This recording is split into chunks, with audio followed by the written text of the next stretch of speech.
Bien, ahora sí que estamos con la grabación. Aprovecho para volver a saludar. Buenas tardes a todos, a todas.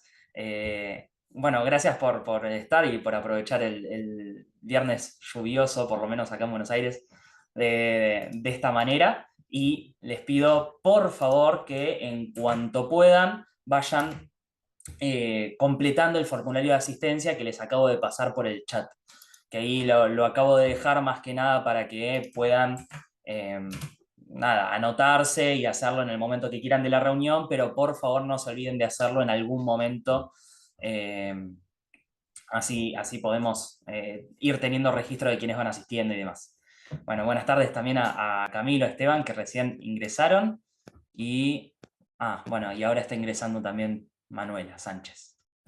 Bien, bueno, les comento un poco sobre qué va a ir el tema del encuentro, ¿sí? El tema del encuentro de hoy, antes de empezar a compartir pantalla y demás, para que más o menos tengamos una idea sobre, digamos, los temas que vamos a discutir. Ahora lo voy a introducir un poquito mejor y voy a tratar de explicar con un poquito más de detalle todas estas cuestiones, pero lo principal y lo primero que quisiera mencionarles es que dentro del curso vamos a ver algunas cuestiones que son debates al interior del empirismo lógico, como ya vinimos indicando en su momento, y que esos debates al interior del empirismo lógico se dieron por problemas a partir de planteos que ellos mismos hicieron. Entonces, hay algunos encuentros, como este y el siguiente, por ejemplo, que van a tener dos partes. Una parte donde vamos a introducir la propuesta más básica del positivismo lógico en el primer momento en el que se propuso, y lo vamos a hacer de manera bastante sencillita y bastante introductoria, y después una clase en la cual vamos a discutir los supuestos que se introdujeron en la clase anterior, ¿sí? En este caso lo que va a suceder es eso. Hoy vamos a introducir ciertos temas de manera un poco básica y un poco caricaturizada para que los tengamos a la vista, más allá de que son cuestiones que ya se mencionaron en algún momento del curso anterior, y en el siguiente encuentro lo que vamos a hacer es justamente ver cómo estos supuestos o estas propuestas que en un principio sonaban tan bien al interior del positivismo lógico, una vez que el movimiento ya se instala como empirismo lógico y reformula varios de sus puntos de partida, varios de sus principios, empiezan a ser cuestionados, empiezan a ser revisados. Teniendo en cuenta eso, vamos a hacerlo como bastante didáctico y en cierto sentido, aprovechando bueno, por ejemplo, el Leandro empezó a dar clases en el CBC acerca de estas cuestiones, esto puede ser material para poder robar, así que todo lo que necesites usar de acá, utilízalo como quieras, porque justo coincide con varias cosas que se dan ahí. Bueno, aprovecho para hacer las felicitaciones públicas. Bien, entonces, vamos a aprovechar y yo les comparto pantalla, por favor, avísenme si se ve correctamente todo. Asumo que ahí se ve, ¿no? Genial. Bien. Perfecto. Genial. Bueno, yo voy a tratar de dejar la imagen lo mejor posible, digamos, ahí a la vista para que podamos ir conversando. Y bueno, como aparece acá en pantalla, la imagen que aparece es la imagen de Rudolf Carnap, que va a ser el autor que nos va a introducir en la mayoría de las cuestiones que tenemos que tratar hoy.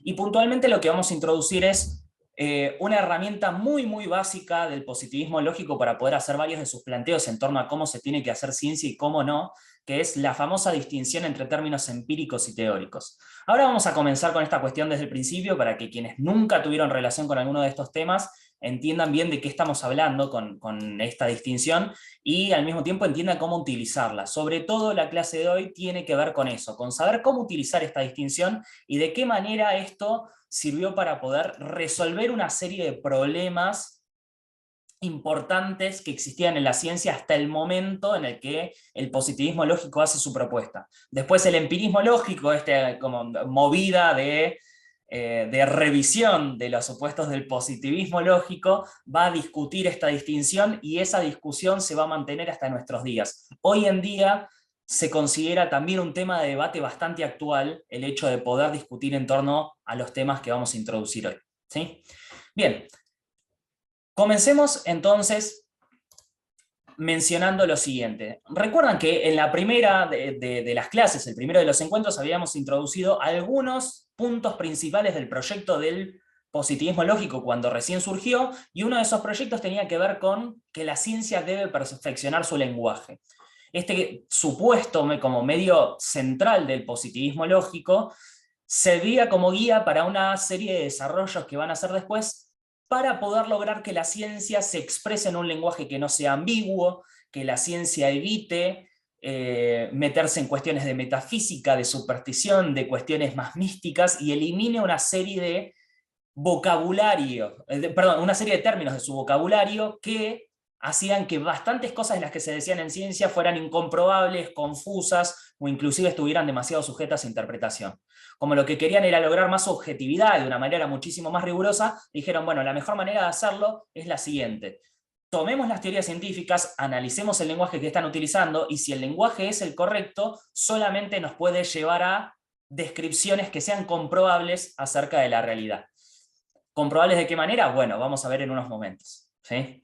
Y entonces, la idea es que todo el vocabulario que se utiliza en las teorías científicas para poder evitar cualquier extravío metafísico, místico, supersticioso, religioso, tenía que depurarse por medio de la experiencia. Es decir, todo el lenguaje que se utilizaba en las teorías científicas en última instancia tenía que remitir a la experiencia, porque la experiencia, los sentidos, la observación en sentido amplio, no solamente en sentido de la vista, ¿sí?, sino a través de todos los sentidos, es lo único que nos puede dar informes que sean confiables acerca del mundo. Entonces, el vocabulario básico que sirve de insumo a la ciencia tiene que ser el de la experiencia.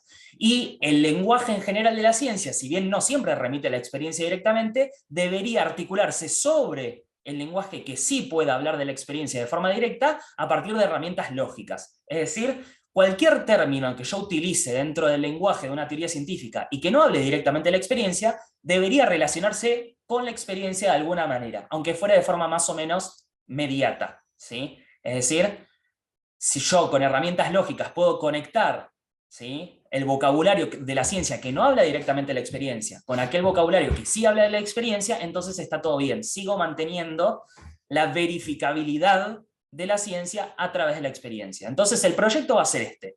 ¿Y cómo van a llevar a cabo este proyecto, digamos, los integrantes del Círculo de Viena, del positivismo lógico, y después lo van a mantener en buen grado quienes son parte de la revisión del positivismo lógico en el empirismo lógico? Bueno, lo van a llevar a cabo más o menos de la siguiente manera. Van a decir, bueno, ¿se puede sostener apropiadamente un criterio para circunscribir el lenguaje observacional? Es decir, ¿puedo saber bien cómo distinguir el lenguaje que me habla de la experiencia del que no me habla de la experiencia? El lenguaje que sí habla de cosas que yo puedo observar de forma más o menos directa, del que no pueda del que no pueda remitirse a cosas que yo puedo observar de forma más o menos directa. Bueno, sí, se puede hacer. Podemos hacer una distinción. Dentro del vocabulario que se utiliza en la ciencia, podemos hacer una distinción entre ciertos términos, expresiones, palabras, o lo que fuere, que son empíricos. Empíricos viene una palabrita que es empiria, que en griego significa experiencia, y ciertos términos que se consideran teóricos, que son términos que no refieren a lo que uno pueda llegar a acceder a través de la experiencia. Los términos empíricos refieren a ciertas entidades, pueden ser objetos, pueden ser procesos, ¿sí?, pueden ser estados, que sean observables. Por ejemplo, rojo es un término empírico porque refiere a un color que se puede ver, ¿sí? Taza es un término empírico porque refiere a un objeto que se puede ver. Lluvia es un término empírico porque refiere a un proceso que se puede ver, ¿sí? Entonces, procesos, objetos, estados, ¿sí?, que son observables, van a ser remitidos en el lenguaje de la ciencia a través de términos empíricos.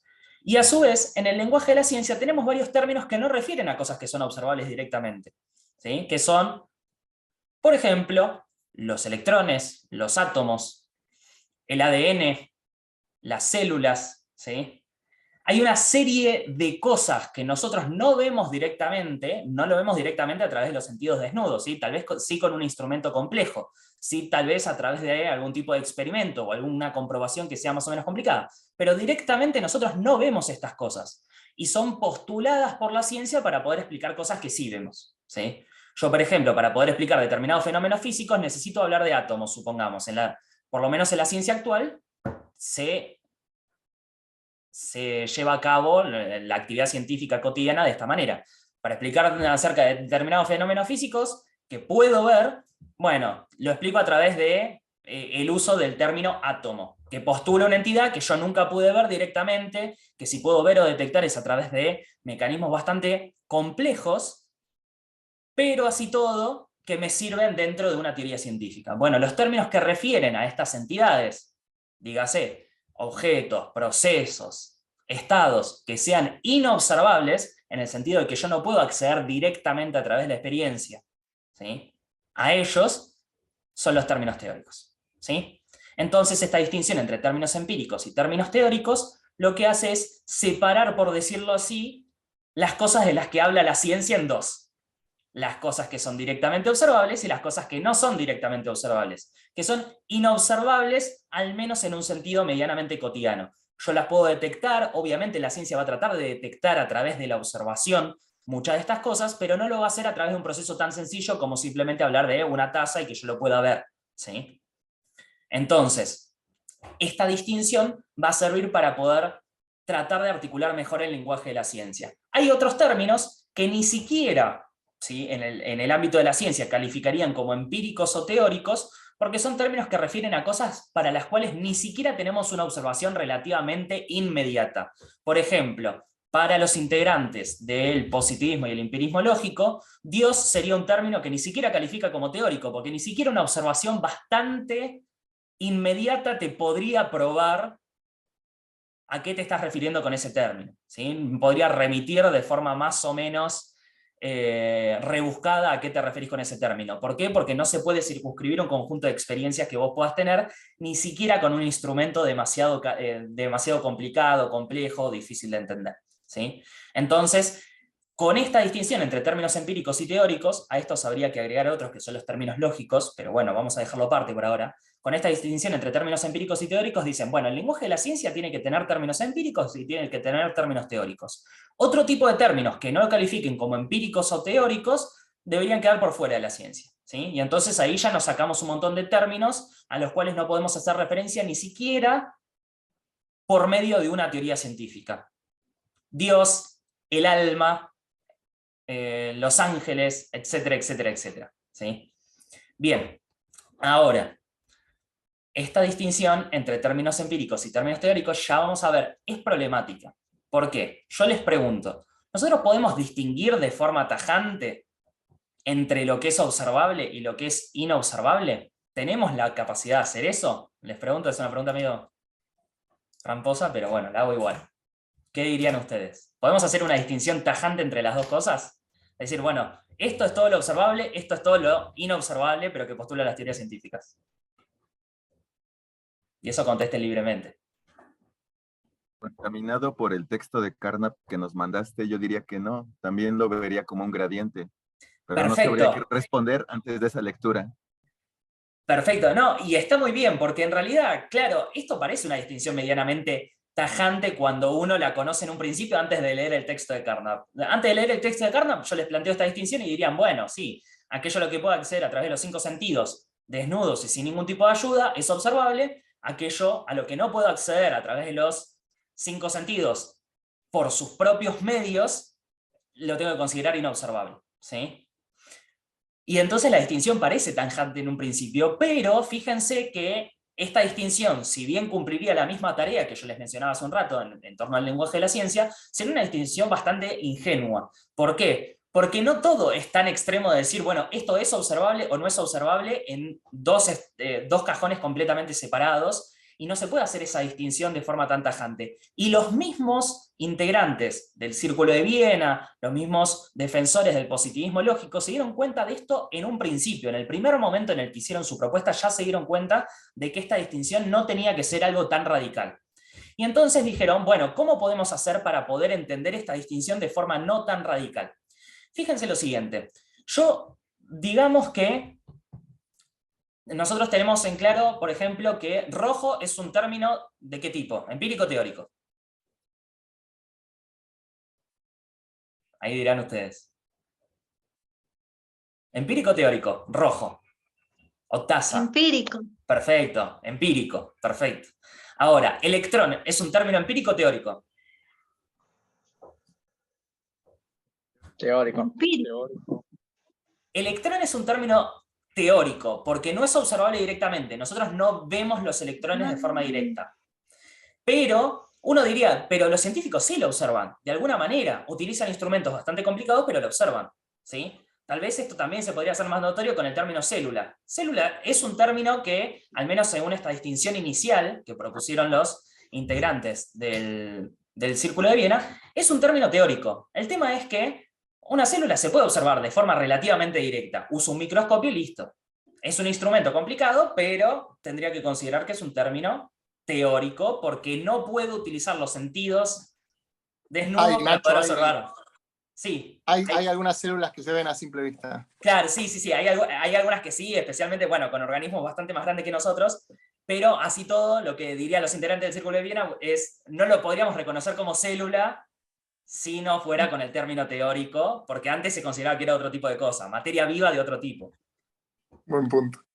Pero sí, tal cual. Iván, tenías una pregunta. Sí, precisamente con el ejemplo que pones de rojo, me causó un poco de conflicto entender algunas partes del primer texto de Carnap, ¿no? De la fundamentación lógica de la física. Sí. Cuando nos pones el ejemplo del rojo, rojo es un término empírico porque yo lo percibo como rojo, pero antes de percibirlo como rojo, alguien me dijo que eso era rojo, sin yo saber que era rojo. Perfecto. Entonces, ¿no sería, con anterioridad, no sería un término teórico antes que empírico? ¿O cómo entiendo ese tipo de relaciones? Bien, uno debería decir lo siguiente, esto es una distinción que ya se puede hacer una vez que ya tenés aprendido un lenguaje, porque estrictamente pasa eso con todas las palabras. Entonces, como nosotros aprendemos qué significan todas las palabras a través de alguien más, o a partir de la interacción con alguien más, si fuera por eso no podríamos trazar este tipo de distinción. Todos los términos serían en algún momento como teóricos. Ninguna palabra refiere a algo que yo pueda observar de forma directa, sino en el contexto de un determinado lenguaje, hablado por una determinada comunidad y demás, ¿sí? Entonces esto ya presupone que el análisis se está haciendo con un lenguaje más o menos instalado. Eso es cierto. Y además, lo que mencionaste da la pauta de que encima lo que puede llegar a calificar como empírico teórico podría llegar a cambiar a lo largo del tiempo. Nosotros el término célula lo usamos de forma completamente cotidiana y no diríamos que estrictamente una célula sería inobservable. De hecho, si vos te pones a charlar con neurólogos, ninguno te diría que una neurona, por ejemplo, es inobservable. Te dirían que en realidad es lo más básico que pueden observar. Hay otro tipo de cosas que son inobservables para ellos y para lo cuales utilizarían el lenguaje teórico. Entonces sí, esto es una distinción que se podría discutir, por ejemplo, diciendo que va cambiando, ¿sí? Pero si tomamos de manera sincrónica el lenguaje y hablamos de un determinado momento del uso del lenguaje, cuando ya lo tenemos bien entendido y con todos usuarios del lenguaje que son igualmente competentes, podríamos trazar este tipo de distinción. Pero sí, eso no hace que la distinción sea inmune a tu comentario, ¿eh? O sea, tu comentario es completamente atinado y sirve para poder discutir estas cuestiones y para poder revisar esta distinción, ¿sí? Pero los integrantes, creo yo, los integrantes del Círculo de Viena, los partidarios del positivismo lógico y del empirismo lógico, te dirían que, bueno, en realidad, como eso sucede con todas las palabras, la distinción va por otro lado, es una distinción que se puede hacer una vez que ya tenés aprendido el lenguaje. Perfecto. Y bueno, Iván mencionó que una neurona de calamar gigante es observable a simple vista, por ejemplo. Sí, es cierto. El tema es, hay varias cosas que nosotros consideraríamos que son observables a simple vista y a la cual le corresponden estrictamente términos teóricos, porque depende de una teoría para que nosotros podamos observarlo como eso. Por ejemplo, que nosotros podamos observar una célula como célula o una neurona como neurona, depende de que aceptemos una determinada teoría, ¿sí? O un conjunto de teorías en biología. Antes de eso, nadie hablaba de células en ese sentido, digamos.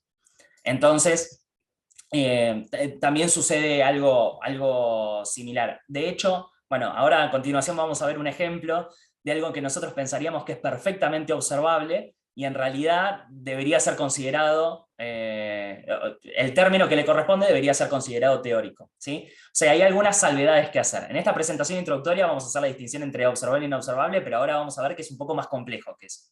Porque los términos teóricos, además, no solamente refieren a cosas que son inobservables en un sentido estricto, sino que refieren a cosas que son inobservables por lo menos independientemente del lenguaje que te da una teoría, ¿sí? En el caso de célula, bueno, sí, yo algunas células las puedo observar a simple vista, pero nombrarlo como célula e identificarlo como algo que es del mismo tipo que las células que tenemos nosotros y que no podemos observar a simple vista, depende de que yo acepte una determinada teoría. Si no, no entraría en esa misma categoría. Diría que es materia viva de algún otro tipo, ¿sí? O que es parte de algún ser vivo, pero no diría que es una célula. Entonces, célula podría calificar como término teórico en ese sentido. De todas maneras, sí, esta distinción se las trazaba más que nada porque hay algunos términos con los que discutimos más si son teóricos o no, y algunos términos con los que lo planteamos menos. Entonces, por eso no me quedé simplemente con el caso extremo del electrón, que en ninguna circunstancia lo observamos directamente, sino que puse célula porque es un caso que está más o menos en el medio y es una de las cosas que nos permite plantear que, bueno, tal vez la distinción no es tan tajante. Entonces, sí, a propósito, usé el ejemplo de la célula recién. Ahora ya vamos a ver por qué. Damián. Ah, estás silenciado, creo. Perdón, gracias por la palabra, Nacho. Quería hacer una aclaración mínima técnica que a mí me hubiera gustado que me dijeran cuando aprendí esto, y que es que la palabra teórico en castellano es ambigua porque traduce dos palabras diferentes en inglés. Tanto theoretical como theoretical se traduce como teórico. Y por lo tanto eso crea una ambigüedad. Y la palabra teórico, en la expresión términos teóricos, bueno, la palabra teórico en sí puede significar al menos dos cosas. Algo que puede no existir, o algo que existe, pero que refiere a algo que puede no existir. Por ejemplo, si yo tengo una teoría que postula una partícula llamada Damián, esa partícula es teórica y quizás no exista, pero el término teórico, la palabra por lo menos, quizás el término no refiera, pero la palabra Damián, como término teórico, la palabra existe, seguro. Entonces, hay una ambigüedad ahí. Teórico tiene dos significados diferentes porque traduce dos palabras diferentes originalmente, que no sé por qué nunca se adoptó teorético en castellano. Pero bueno, básicamente eso. El término, o al menos la palabra, obviamente existe, pero refiere a algo que puede no existir, con lo cual teórico tiene esos dos significados que se mezclan en la misma palabra en castellano. Nada más que eso. No, y está buenísimo el comentario, porque de hecho, fíjense, en el texto de Carnap, de Fundamentación Lógica de la Física, fíjense que el traductor del texto, no sé quién es, pero trató de resolver hasta cierto punto la ambigüedad diciendo que los términos teóricos refieren a entidades inobservables. No dijo que los términos teóricos refieren a entidades teóricas, porque eso ya generaría la ambigüedad de que son entidades que podrían no existir, ¿sí? Entonces, usó la palabra teórico solamente para los términos y habló de las entidades a las que referirían estos términos como entidades inobservables por ese motivo, para rescatar este sentido de teorético que no estamos incorporando en el español, y yo tampoco entiendo por qué, porque resolvería un montón de ambigüedades. Sí. Igual está asumiendo que refieren los términos, si dice eso. Claro. Sí, está suponiendo que refieren, sí, tal cual. Bien, Camilo hace una pregunta en el chat que dice: ¿cómo sería en el caso de procesos neuroquímicos? Por ejemplo, el miedo o el amor. Estos términos, ¿a qué grupo pertenecerían? Teniendo en cuenta que describen procesos neuroquímicos, hormonales, inclusive varios procesos.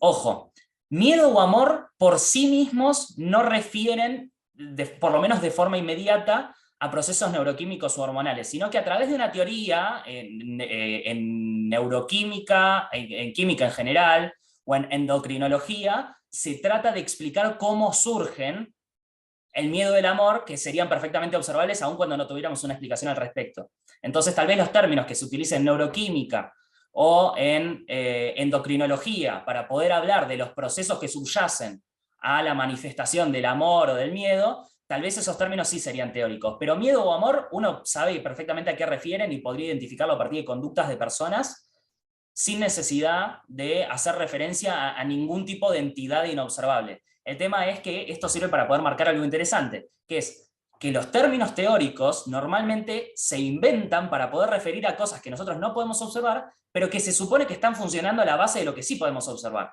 Yo postulo la existencia del electrón o del átomo, de lo que fuera, para poder explicar procesos físicos que sí veo independientemente de que tenga una teoría. Yo postulo un determinado proceso neuroquímico, hormonal o lo que fuere para poder explicar determinados procesos físicos que sí veo. Entonces fíjense que hay una relación que tienen que tener los términos teóricos con la experiencia, ¿sí? No sé si esto responde a tu pregunta, Camilo. Pero está perfecta la consulta. No, por favor.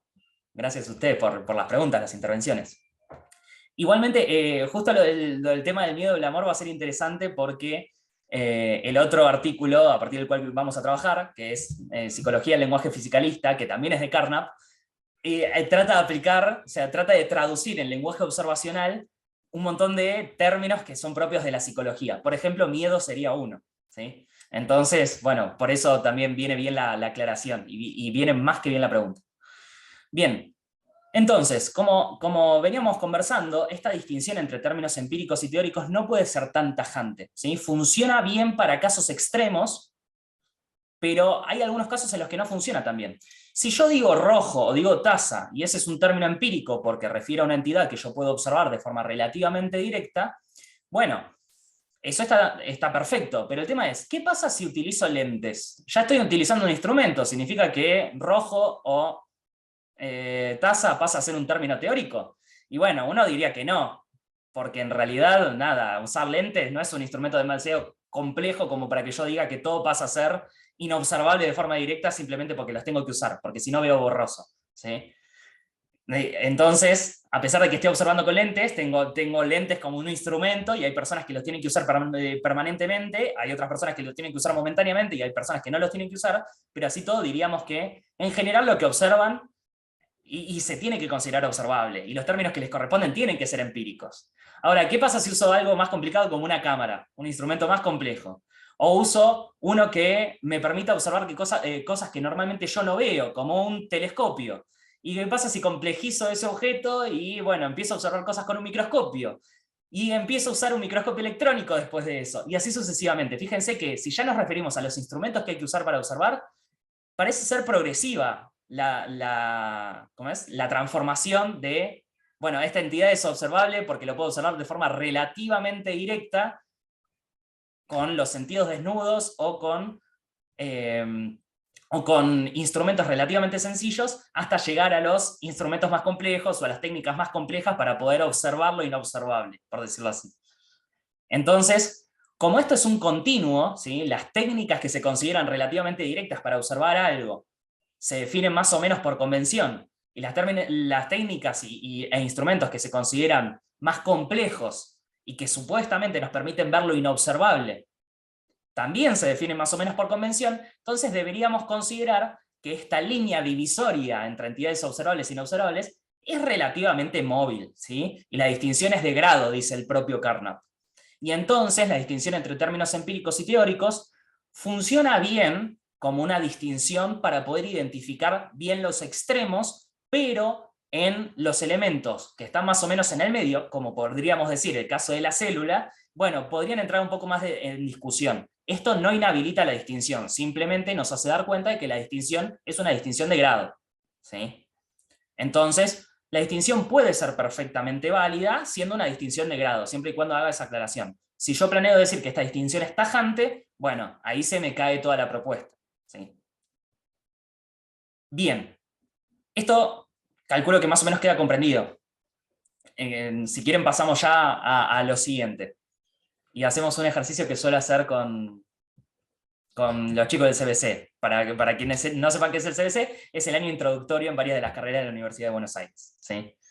Bien, tienen que hacer una materia en la que ven varias de estas cosas y los torturamos con mucho gusto porque a nosotros nos encantan estos temas.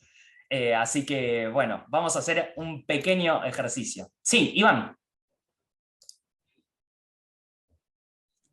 Sí, concluyendo esta primera parte, también quiero hacer la última pregunta boba de la primera parte. Ninguna pregunta fue boba. Todo lo que hiciste fueron aportes excelentes.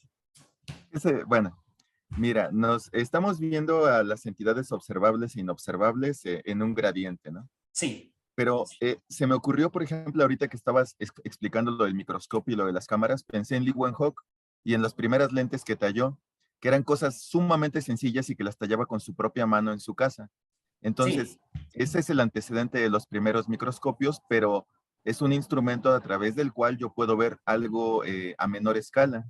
Entonces, en ese sentido, al usar la tecnología, ¿cuándo empezamos a considerar las cosas como algo complicado que ya entra en la categoría de instrumento para poder percibir algo inobservable? Bueno, esa pregunta está perfecta porque apunta directamente a este punto. Carnap diría, no podemos hacer esta distinción de, bueno, a partir de tal aumento o a partir de tal grado de complejidad se considera que la entidad a la que pudiste acceder es inobservable. No se puede. La distinción sirve para poder hacer una distinción de grado porque los extremos están claros, ¿sí? O sea, claramente rojo es algo observable, claramente electrón o bosón de Higgs es algo inobservable, pero en el intermedio y es una distinción que es complicada de hacer, ¿sí? Entonces, Carnap diría, no hay tal línea que trazar en ese momento. Por eso, justamente por eso es un gradiente, porque no tenemos una manera de poder distinguir cuál es el grado de complejidad. Por convención, más o menos sabemos cuál es el grado de complejidad más básico y por convención sabemos cuál es el grado de complejidad más extremo. Pero en los puntos intermedios esto está sujeto a debate y a discusión. Damián, justo ibas a intervenir, creo. Sí. Le contestaría, para agregar nada más a Iván, que dentro de los instrumentos, probablemente la demarcación entre herramienta y máquina también es una demarcación de grado y no cualitativa. Por ejemplo, hay máquinas herramientas. Así que el instrumento con el que observamos, la definición del instrumento es tan de grado como la definición observable y teórica. Perfecto. Y esto abona más todavía, digamos, la aclaración de Carnap. O sea, por todos estos motivos es que plantea este tipo de aclaración, ¿sí? Entonces está muy, muy bien. Está muy bien planteado, porque no es algo a resolver, digamos, para Carnap. Simplemente es algo a tener en cuenta, para saber cómo usar correctamente este tipo de terminología. No sé si respondió la pregunta. Ignacio, muchas gracias. Por favor, un placer. Y gracias, Damián, también por el aporte. Bueno, vamos con entonces el pequeño ejercicio, ¿sí? Vamos a hacerlo de forma bastante... hay algunas cosas que van a estar más sujetas a discusión, pero vamos a decir si los siguientes términos son empíricos o teóricos. Y necesito que, básicamente, me lo digan ustedes, ¿sí? Vamos a recurrir a las herramientas tecnológicas del Zoom. Bien, ahí está. Entonces, rojo, ¿es un término empírico o teórico? Díganme ustedes. Bueno, este ya lo sabemos. ¿Cómo? Empírico. Perfecto, empírico. Bien, hepatitis, ¿empírico o teórico? Yo diría que depende si nos referimos a la enfermedad o al virus. Ni siquiera, porque hepatitis, todas las palabras que terminan en itis se refieren a la inflamación de algo. Es inflamación del hígado. Eso es perfectamente observable. Después que tenga una causa, en una bacteria, en un virus o lo que fuere, eso es otro motivo. Pero hepatitis es perfectamente empírico, creo yo. Es una inflamación del hígado. Eso lo podríamos percibir perfectamente bien. Ojo, de todas maneras podríamos referir a algún tipo de enfermedad, pero en todo caso el nombre de la bacteria, eso sí sería un término teórico. El nombre del virus sería un término teórico. ¿Se entiende? Pero bueno, este caso está puesto acá como una trampita a propósito, solamente para poder charlar un poco más acerca de estos temas. No es que está mal decir que es teórico, sino que está puesto como una trampa porque parece un término que se utiliza en sentido técnico por los médicos, y no todo término técnico de un médico va a ser un término teórico, ¿sí? Nada más. Bien, tibio, ¿empírico o teórico? Empírico. Teórico, Perfecto. ¿Por qué tibio sería teórico? porque lo puedo percibir solo mediante la medida de un termómetro, ¿Por qué? Si o a metes menos que lo toque. No claro, lo puedo percibir a simple vista. claro, pero el tema es, por eso hablé de observación en sentido amplio. Son los 5 sentidos sin ayuda de instrumentos. Bueno, los 5 sentidos, cuantos consideremos que haya.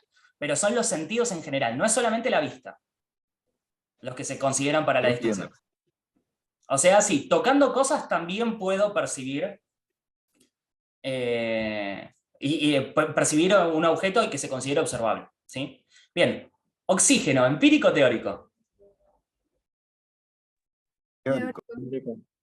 Teórico. Dijeron casi unánimemente teórico, no sé si alguien dijo empírico, pero está muy bien, es teórico. De hecho, hasta hace 200 años, tal vez un poquito menos, no se sabía acerca de la existencia del oxígeno, ¿sí?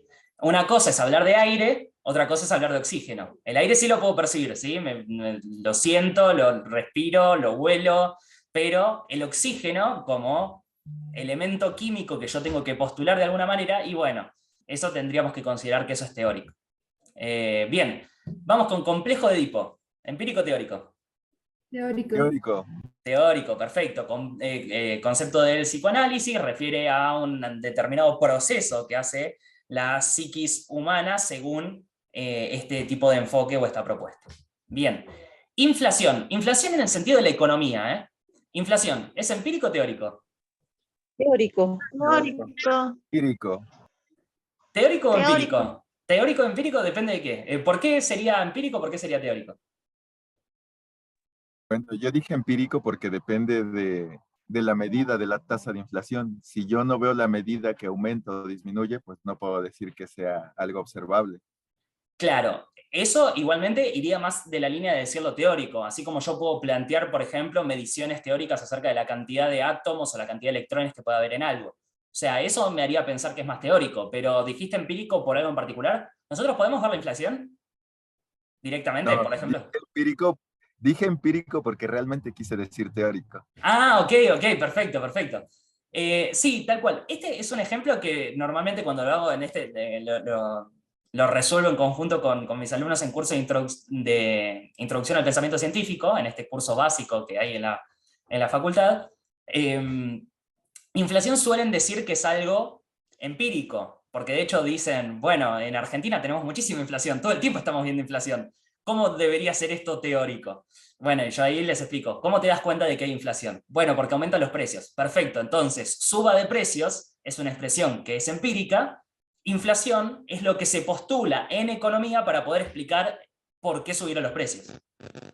Entonces, funciona como un término teórico, ¿sí? Entonces, está bien, sí, es un término que se postula para poder explicar cuestiones que sí puedo ver y que sí puedo registrar empíricamente, pero estrictamente es un término teórico, ¿sí? Entonces, está muy bien, digamos, con lo que mencionaron.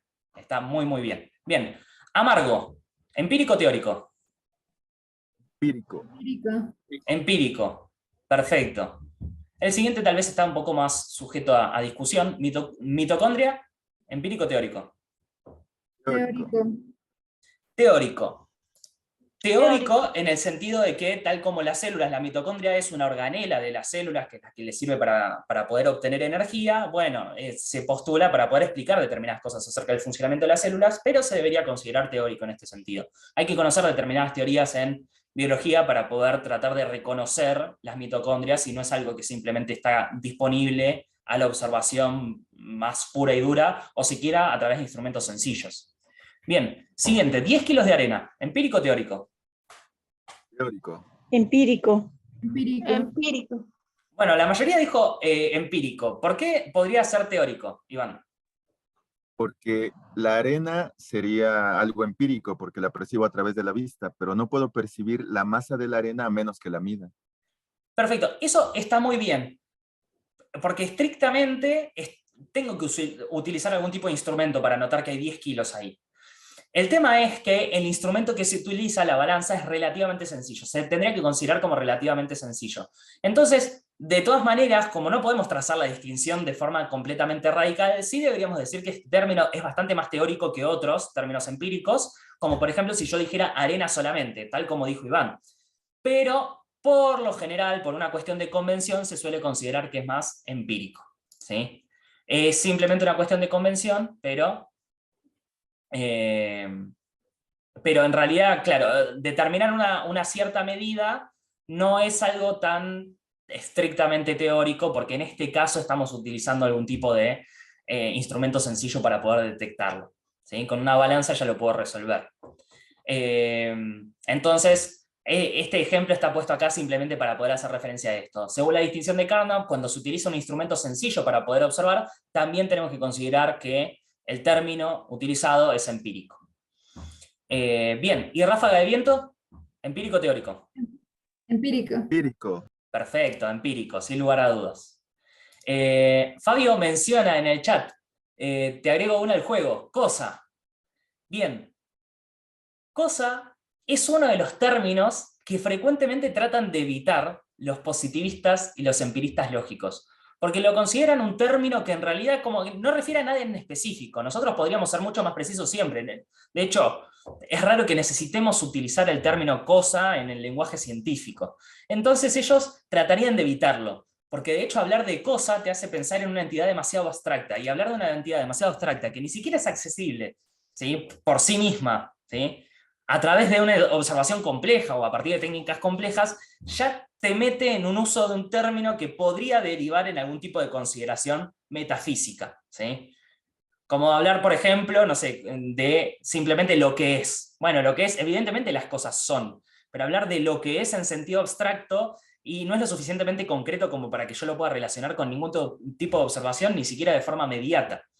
Entonces, dentro del contexto del empirismo lógico y del positivismo, palabras como cosa, que parecen bastante cotidianas pero son demasiado generales, como para referir a nada en específico, normalmente tratan de ser evitadas, ¿sí? Normalmente, pero es un término que tranquilamente podríamos poner en el juego, ¿sí? Así que, muy bien. Bueno, ya habiendo hecho este pequeño jueguito, ¿sí?, vamos a pasar a lo que sigue. Excepto que tengan alguna duda o consulta. Obviamente ustedes me frenan. Bien, entonces, tenemos esta distinción entre términos empíricos y términos teóricos. Yo tengo la tendencia de poner distinción con el término de desigual, cosa que está mal, estrictamente yo sé que está mal, pero bueno, no importa. Lo uso cotidianamente, me sirve, en mis propios apuntes hago esto. Bueno, en ciencia lo que podemos hacer es utilizar los términos empíricos o teóricos para formular distintos enunciados que se podrían llegar a referir a la realidad para poder describirla científicamente, ¿sí? Y estos tipos de enunciados, por lo menos los que busca la ciencia, podrían ser, primero podrían ser descripciones de lo que yo puedo observar directamente, observaciones puntuales, pero en general lo que busca la ciencia es más que simplemente descripciones particulares acerca de experiencias que tuvo tal o cual persona. Tratan de postular cierto tipo de leyes, o cierto tipo de generalizaciones, para poder entender cómo funciona la naturaleza, cómo funciona la realidad, y para poder referir a ciertos procesos que son medianamente constantes, ¿sí?, o a ciertos estados o propiedades que son medianamente constantes. Teniendo en cuenta eso, hay al menos dos tipos de enunciados que son bastante importantes dentro del contexto de unas teorías científicas, que son los que Carnap identifica como leyes empíricas, también se les puede decir generalizaciones empíricas, o leyes teóricas, que también no se dice tanto, se les podría decir generalizaciones teóricas, pero la verdad es que no tiene tanto sentido hacer la distinción entre lo que es una generalización o no en el ámbito teórico. Pero bueno, las leyes empíricas refieren a ciertas regularidades, procesos causales, ¿sí?, o constantes que se dan en el ámbito de lo empírico, que tienen que ver con cosas que yo puedo observar. Por ejemplo, que cada vez que suelto algo, ese objeto cae, excepto que pese menos que el aire, supongamos, ¿sí? Y en el ámbito teórico también podría decir otro tanto. Hay ciertos enunciados, como por ejemplo, los electrones son parte de los átomos, ¿sí?, que también pueden funcionar como enunciados que me describen a modo de una constante lo que sucede en el ámbito de lo que yo no puedo observar, ¿sí? Estos enunciados son muy importantes y tienen distintos modos de ser comprobados, ¿sí? Una ley empírica que podríamos tomar, ¿sí?, como una especie de constante y que obviamente podríamos refutar y de forma no demasiado complicada, es todos los cuervos son negros. Menciono este ejemplo porque aparece muchas veces, es una especie de efecto Mandela de la filosofía de las ciencias, y ya en otro momento les contaré por qué. Pero bueno, tomemos ese ejemplo. Todos los cuervos son negros. Eso ya es un enunciado que no refiere a un solo cuervo negro que yo podría observar, que es un poco más complicado de comprobar que simplemente decir este cuervo es negro, ¿sí?, pero que funcionaría como una ley empírica en caso de ser comprobado. Si yo logro comprobar que todos los cuervos son negros es correcto, entonces yo ya sé que cada vez que me encuentre con un cuervo me tengo que acostumbrar a esperar que ese cuervo tenga color negro, porque me está describiendo una constante y puedo remitir ese enunciado a determinadas observaciones. Hay que ver si las observaciones terminan de probar o no estos enunciados, porque no importa cuántos cuervos observe. Si yo me encuentro con todos cuervos negros, aunque sean muchísimos, no voy a terminar de probar que todos los cuervos son negros, porque la cantidad es potencialmente infinita en ese enunciado, ¿sí? Pero Así todo, sabemos que todos los cuervos son negros es un enunciado que está vinculado de alguna forma a la experiencia y que los términos que contiene, cuervo y negro, son términos empíricos, ¿sí? En cambio, los términos teóricos forman parte de las leyes teóricas, como en el caso que les mencionaba de los átomos, los electrones son parte de los átomos, o los átomos contienen electrones, ¿sí? Entonces podemos distinguir entre leyes empíricas y leyes teóricas según el uso de estos términos en determinados enunciados que pretenden describir la realidad, ¿sí? Estas leyes son las que se intentan probar en el contexto de la ciencia, ¿sí? Se trata de postular determinadas leyes, sean empíricas o teóricas, que sean correctas y a partir de ahí tener una buena descripción del mundo. Después, cómo se logren comprobar o no, bueno, será problema para más adelante. Y de hecho, el último tema que vamos a ver durante la cursada tiene que ver con las leyes, ¿sí? Con cómo hacer para poder probar distintos tipos de leyes según el positivismo lógico. Pero bueno, independientemente de esto, ya habiendo trazado la distinción entre leyes empíricas y leyes teóricas, que son enunciados más o menos generales, que utilizan términos empíricos y términos teóricos respectivamente, podemos preguntarnos básicamente cómo se pueden comprobar empíricamente las leyes teóricas. ¿Cómo hago para comprobar empíricamente que los átomos tienen electrones? ¿Qué debería hacer? ¿Se les ocurre? ¿Qué tengo que hacer para poder comprobar, por ejemplo, que los átomos tienen electrones? ¿A realizar un experimento? Realizar un experimento. Eso está muy bien, porque nosotros diríamos, bueno, realizando un experimento yo podría llegar a comprobar algunas leyes teóricas. La práctica científica cotidiana hace precisamente eso. Pero el tema es el siguiente, el problema que aparece es el siguiente.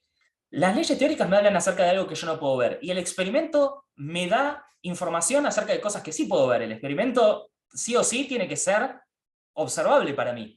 Entonces, ¿cómo hago para poder conectar la ley teórica que yo tengo que probar con algún tipo de realización experimental que tiene que ver con algo empírico, que no tiene descripciones teóricas adentro, ¿sí? En un experimento yo veo si un detector se pone rojo o se pone verde, por ejemplo, ¿sí? Entonces, ¿cómo hago para poder traducir eso en una comprobación o una refutación de una ley teórica? Es medio complicado, las leyes teóricas parecen estar en un ámbito distinto del de lo observable, y los experimentos están en el ámbito de lo observable, me prueban cosas acerca de cuestiones que yo puedo ver.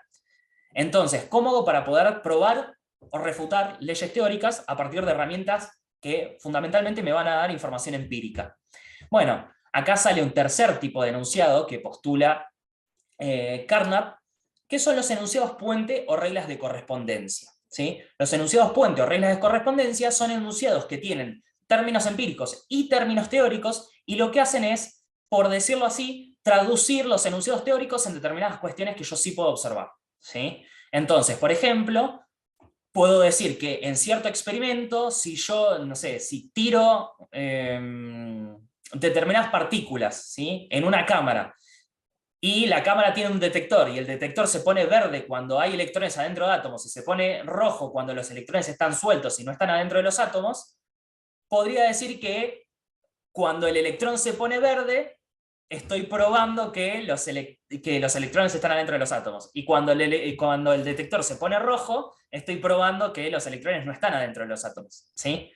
Entonces, a partir de esto puedo relacionar determinados enunciados teóricos con una contraparte que sea empírica, con enunciados que me digan qué es lo que yo tengo que ver si un enunciado teórico es correcto, y qué es lo que yo tengo que ver si un enunciado teórico es falso, ¿sí?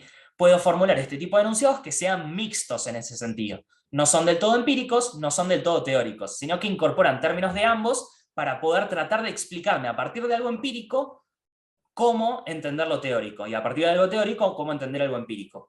Por ejemplo, un enunciado simple es de este tipo, de los enunciados puente, podría ser el siguiente. Hay inflación, sí y solo sí suben los precios, ¿sí? Suben los precios es algo empírico, yo lo puedo ir a ver, lo puedo ir a chequear empíricamente, ¿sí? Voy al supermercado, me fijo si subieron los precios respecto a ayer. Pero el tema es que la inflación yo no la puedo ver directamente. El tema es, ¿de qué manera puedo chequear si efectivamente subió la inflación, ¿sí? o hay inflación o no? Bueno, me fijo si hay inflación a partir de la contraparte empírica que aparece en ese enunciado, que me decía que hay inflación, sí, solo sí, aumentan los precios, ¿sí? Más allá de que ese enunciado sea incorrecto, fíjense que este es un enunciado que relaciona ambas partes, y me sirve para poder chequear cuándo aparece esta entidad inobservable, sea cual sea un proceso, sea un estado, sea un objeto, que yo estoy remitiendo a través de los términos teóricos, ¿sí? Entonces ahí yo tengo una manera de traducir lo teórico en términos de lo observacional, a partir de los enunciados puente o reglas de correspondencia, ¿sí? Se llaman enunciados puente o reglas de correspondencia por ese motivo, porque me permiten vincular lo empírico con lo teórico, ¿sí? Si no, lo teórico sería inchequeable por observación.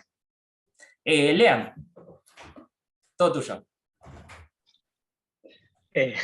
Me surgió una duda que creo que no la tendría si hubiera leído el texto de Carnap antes de venir acá a la clase, pero bueno, no lo llegué a leer. Tranqui. Esta distinción que él plantea, bueno, enunciados puente por un lado y reglas de correspondencia, ¿aparecen estas dos expresiones dentro del mismo texto? Aparece sobre todo como regla de correspondencia. En una de las ediciones sí menciona que también se le dice enunciados puente. Ahora no me acuerdo si es la que les pasé, pero sí, es lo mismo, son términos equivalentes. Y si por esas casualidades leíste Las desventuras del conocimiento científico de Klimovsky, a estos enunciados también se le dice enunciados teóricos mixtos. Sí. Sí, no era tanto por también, bueno, gente que también le pone como expresiones así similares, pero no, se me venía, hice una relación, no sé si será acertado o no, pero bueno, Carnap, con toda la noción de las teorías como sistema axiomático y más, sería muy coherente que plantee que existen como, no sé si axiomas, pero como postulados proposicionales o como enunciados, o que se podrían parafrasear como reglas, y que eso es simplemente una cuestión de decisión y demás. O sea, no me llamaría la atención justamente plantearlo de dos formas distintas, porque sería una convención, ponerlas como reglas en una teoría o ponerlas como enunciados. Ojo, esto lo hace más que nada en concesión, ponerle varios términos y demás, lo hace en concesión a la práctica científica cotidiana. Pero ¿sabes qué lugar tendrían en un sistema axiomático? Muchos de estos enunciados, no digo que todos, pero la mayoría tomaría lugar como definiciones. Definís un término teórico en virtud de determinadas cuestiones empíricas, o sea, en virtud de una definición que tenga solamente términos empíricos. O sea que aparecería dentro de las definiciones de un sistema axiomático normalmente. Pero sí, o sea, tiene sentido porque pueden aparecer en varios lugares, o sea, cualquier enunciado puente vincula estas áreas, y entonces, si bien uno puede aparecer dentro de las definiciones, podría aparecer otro, en consecuencia, como un teorema del sistema axiomático. Sí, tal cual. O sea que en ese sentido, digamos, la intuición que tuviste para mí es correcta, pero sobre todo se debería usar para poder definir los términos teóricos a partir de términos empíricos, y entonces en ese lugar, o sea, en ese sentido tomaría lugar como definiciones dentro de un sistema axiomático. Bien. ¿Alguna duda o consulta más? Perdón por esta digresión, para que, o sea, no es algo esencial para poder entender a Carnap, entender todo el trasfondo de qué es un sistema axiomático. Esto era simplemente porque, para responder a la consulta de Lean, pero no se alarmen si por esas casualidades no saben lo que es un sistema axiomático y se perdieron recién. No pasa nada. Vienen entendiendo todo bien, a pesar de eso. Bien. Si no tenemos más dudas o consultas respecto de esto, entonces vamos a ver de qué manera considera Carnap que este proceso de distinguir, bueno, este procedimiento, ¿sí?, de distinguir términos empíricos y términos teóricos, sirve para poder establecer bien un lenguaje científico que sea riguroso, ¿sí? Según el empirismo lógico, y particularmente según Carnap, que era bastante defensor de esto, igualmente Carnap va a ser uno de los primeros críticos de esta primera distinción que él mismo hizo. O sea, hay que decirlo también. Carnap es una persona que cuando la evidencia le fue en contra, y mucha de esa evidencia la generó él mismo, cambió de opinión de una manera bastante brillante, ¿sí? Pero bueno, independientemente de eso, Carnap, y en general el empirismo lógico, consideraba que esta articulación del lenguaje que utilizaba las teorías científicas estaba muy bien desarrollado en el ámbito de la física. ¿Por qué? Porque había al menos 3 tipos de enunciados que formaban parte de las teorías científicas y que estaban muy bien interrelacionados, ¿sí? Por un lado, hay ciertas proposiciones que son bastante básicas y que cualquier científico o científica, ¿sí?, puede formular, que son enunciados que describen lo que un científico o científica está observando, ¿sí? Estos enunciados que se refieren a situaciones particulares y que describen lo que efectivamente cada investigador vio, ¿sí? Estos enunciados que refieren a lo que directamente tiene, ¿sí?, delante algún científico o científica, se llaman, según la terminología de Carnap, cláusulas protocolares o proposiciones protocolares. A veces también se les dice enunciados empíricos básicos. Son ciertos enunciados que tienen solamente términos empíricos y que refieren a algo que el científico o científica vio directamente, ¿sí? Por ejemplo, a las 12:51 del viernes 19 de mayo de 2023 vi un cuervo negro, ¿sí? Entonces, estoy solamente con términos empíricos describiendo lo que vi, ¿sí? Lo que vi de la forma más explícita posible y utilizando solamente términos empíricos que refieren a lo observable. Por encima de esos enunciados, como esos enunciados solamente hacen un registro de lo que yo pude ver, ¿sí?, como investigador, yo lo que quiero no es quedarme simplemente en el registro, ¿sí? Ningún científico solamente hace un registro de lo que vio, sino que trata de dar cuenta de determinada estructura de la realidad, de determinadas regularidades que se dan, de determinados procesos causales a partir de eso que puedo observar. Entonces, las regularidades o relaciones causales constantes que se encuentran por estas observaciones particulares que se registran a través de las proposiciones protocolares, se expresan en las leyes empíricas o generalizaciones empíricas. Es decir, en vez de decir todas las veces que yo observé cuervos y que siempre eran negros, digo todos los cuervos son negros. Está bien. ¿Cómo relacionar esos enunciados con la experiencia? Es un shade, es algo medio complicado, pero así todo lo que estoy planteando es una regularidad que se da, ¿sí?, en el ámbito de lo empírico y que yo pude constatar a partir de ciertas observaciones particulares, pero que no se limita a esas observaciones particulares. Las leyes empíricas o generalizaciones empíricas tienen este carácter de expresión de regularidades o relaciones causales constantes que se dan en el ámbito de lo observable. ¿Y cómo se pueden verificar? Bueno, según el empirismo lógico se pueden verificar deduciendo de estas leyes o generalizaciones empíricas ciertas cláusulas protocolares que se contrasten con la experiencia. Por ejemplo, de un enunciado como todos los cuervos son negros, yo deduzco, ¿sí?, un enunciado que es el próximo cuervo que me cruce va a ser negro. Y eso es una cláusula protocolar que yo voy a poder corroborar con la experiencia, ¿sí?, llegado el caso. Entonces, básicamente es eso, ¿sí? O sea, las leyes empíricas o generalizaciones empíricas se tienen que entender más o menos en este sentido. Expresan ciertas regularidades o relaciones causales constantes que se dan en el ámbito de lo observable, ¿sí?, de lo que puedo expresar con términos empíricos. Y se relacionan bastante bien con las cláusulas protocolares. Y al mismo tiempo, las regularidades o relaciones causales que son postuladas en el ámbito de lo inobservable se expresan en leyes teóricas, y las leyes teóricas también se pueden remitir a las cláusulas protocolares o las proposiciones protocolares. ¿Por qué? Porque pueden ser traducidas en lenguaje empírico por medio de estos enunciados puente o reglas de correspondencia, ¿sí? Entonces, en física, como se usan estos enunciados, todo se puede reducir bastante bien a un lenguaje empírico, y el lenguaje empírico se supone que describe procesos físicos, ¿sí? Eso era lo que consideraban los integrantes o los defensores del empirismo lógico, ¿sí? Entonces, fíjense que como esto está tan bien articulado dentro de la física y sirve en última instancia para poder describir procesos físicos, van a considerar que con esto pueden construir un lenguaje que se va a considerar lenguaje fisicalista, que en última instancia da cuenta de los procesos físicos, ¿sí? Es el lenguaje propio de la física el que podría dar cuenta de buena manera cómo las observaciones pueden describir adecuadamente el mundo. Y en física no sucede, ¿sí?, por lo menos según estos autores, en física no sucede, por lo menos según estos autores, que haya un lenguaje que sea confuso, ambiguo y que lleve a consideraciones medio metafísicas, místicas, supersticiosas, religiosas o lo que fuere, ¿sí? Está libre de este tipo de términos. ¿Por qué? De este tipo de términos, de expresiones, de este tipo de supuestos. ¿Por qué? Porque tiene un lenguaje que siempre termina remitiendo toda la experiencia. De esta manera que les mencioné. Las leyes teóricas remiten a la experiencia a través de enunciados puentes. Las leyes empíricas remiten a la experiencia a partir de la deducción de cláusulas protocolares. Y las cláusulas protocolares siempre remiten a la experiencia particular de quien está investigando y quienes las mencionan y las postulan, ¿sí? Entonces, fíjense que todo el lenguaje de la física estaría cumpliendo con las características que busca el proyecto del positivismo y del empirismo lógico. ¿Sí? Por ahora, ¿preguntas, consultas? Si no, sigo. Bueno, cualquier cosa vuelve. Bien, entonces, el lenguaje fisicalista es el que permite dar cuenta de los fenómenos físicos a partir de informes que pueden ser remitidos a la experiencia.